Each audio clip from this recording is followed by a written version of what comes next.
मैं काम से आगे बढ़ूंगा कि नहीं बढ़ूंगा। मन जब दो होने लगे तब एक श्वेत पुष्प लेकर उस सफेद पुष्प में थोड़ा सा हल्दी और कुंकुम का लेपन कर किसी भी शंकर के मंदिर में शंकर के शिवलिंग पर यदि ब्रह्मेश्वर महादेव का नाम लेकर उस फूल को पुष्प को समर्पित किया जाता है, फूल को चढ़ाते समय फूल जब समर्पित किया जाता है तो फूल का जो मुख है, जैसे ये डंडी है फूल की, और फूल का जो मुख है, जहां आप बैठे इधर बैठे हैं तो इधर, उधर बैठे हैं तो उधर, इधर बैठे हैं तो इधर, फूल का मुख अपनी ओर होना चाहिए। उस भगवान शंकर के शिवलिंग पर ब्रह्मेश्वर महादेव का नाम लेकर यदि वो श्वेत पुष्प हल्दी और कुंकू लगाकर समर्पित करा जाता है तो व्यक्ति का मन बार बार डामाडोल नहीं होता और वो एकाग्र चित्त होकर अपनी मंजिल तक पहुंच जाता है।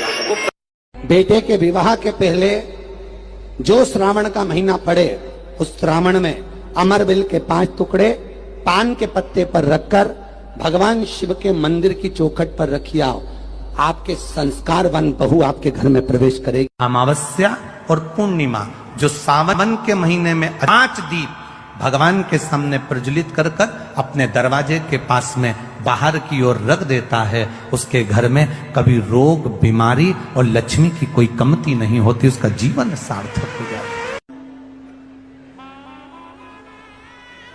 शिव की आराधना किसको कहते हैं? कोई कहता है कि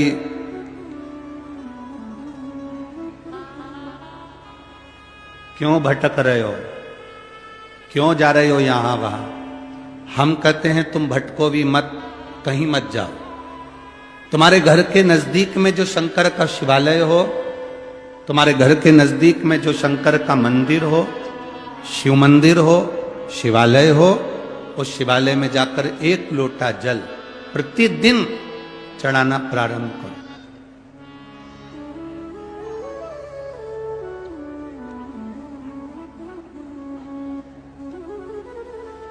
जो प्रतिदिन भगवान शंकर के मंदिर में 1 लोटा जल समर्पित करता है, उसका हाथ महादेव पकड़ लेता है, फिर ऐसे ही नहीं छोड़ता, उसको मंजिल तक पहुंचाकर छोड़ता है।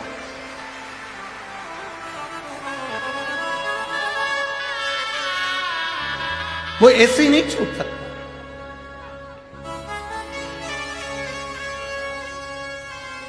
आपने अगर उस पर भरोसा करा है,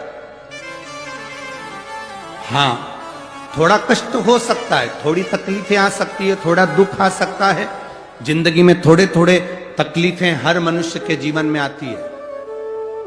कोई संत, कोई साधु, कोई गुरु, कोई ब्राह्मण, कोई बहुत बहुत बड़ा महाराज भी अगर तुमको कह दे कि उसकी जिंदगी में दुख नहीं है तो समझ लेना कि झूठ बोल रहा।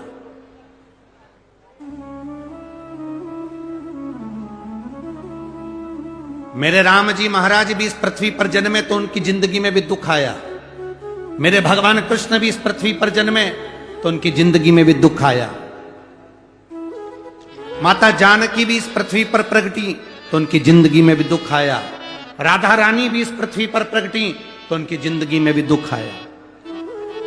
संसार में अगर जन्म लिया है, मृत्यु लोक में अगर तुम पैदा हुए हो, पृथ्वी पर अगर तुम आए हो तो तुम्हारी जिंदगी में दुख ये नहीं कि नहीं आएगा। हमारे पूर्व के कर्म के अनुसार हमारी जिंदगी में दुख, हमारी जिंदगी में तकलीफें आती है, पर वो दुख मिटेगा कैसे?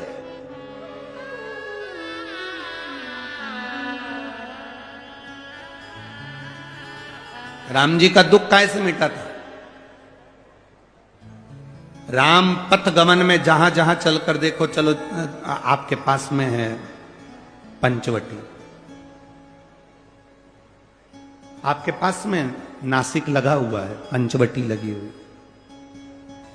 ये कथा 19 तारीख को पूर्ण हो जाएगी। 21 तारीख को नासिक में माता गोदावरी के तट पर पंचवटी में 5 दिवसीय कार्तिक महीने में कथा लोगों को श्रवण करने के लिए भक्तों को मिल जाएगी। आपके नजदीक में लगी है पंचवटी, चलो जाओ।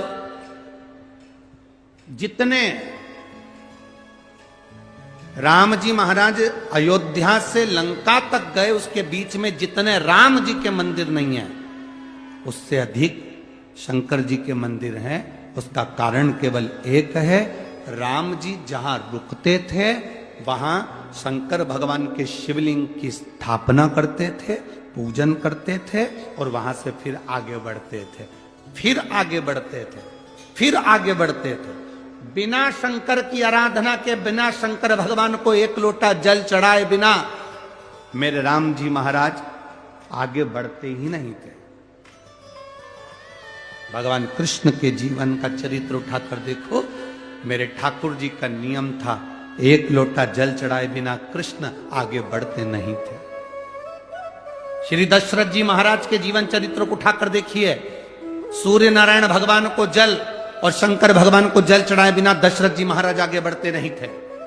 श्री जनक जी महाराज के चरित्र को उठाकर देखिए, एक लोटा जल चढ़ाए बिना जनक जी महाराज अपनी सभा में नहीं जाते थे।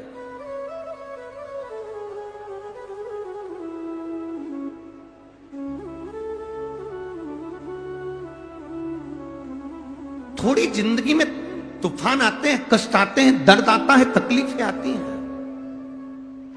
पर तूफान आता है तो पता चलता है ना कि मजबूती कितनी है।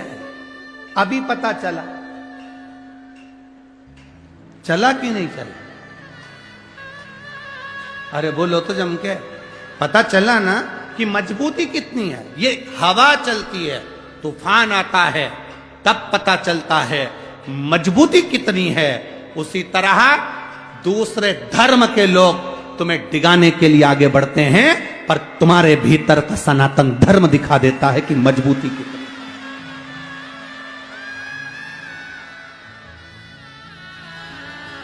छत्रपति शिवाजी महाराज, जिनकी माता ने कहा कि बेटा सामने किला है और वो किला मुझे चाहिए, शिवाजी कहते हैं मां क्या बात करती हो, ये किला वहां कितना कितना सैनिकों का बल भरा पड़ा हुआ है और मेरे पास में कुछ भी नहीं है, मेरे पास कुछ भी नहीं।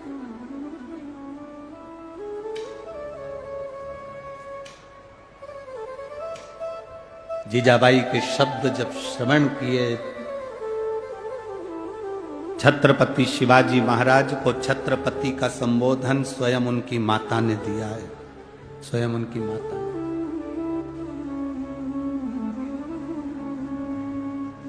कह दिया जीजाबाई, सामने जो किला है वो मेरा है, तुझे मालूम है?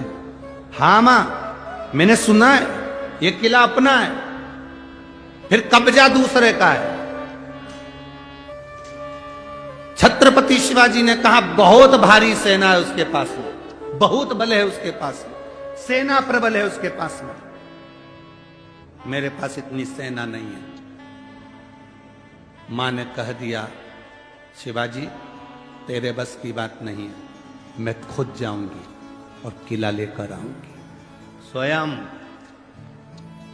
शिवाजी ने सुना कि मां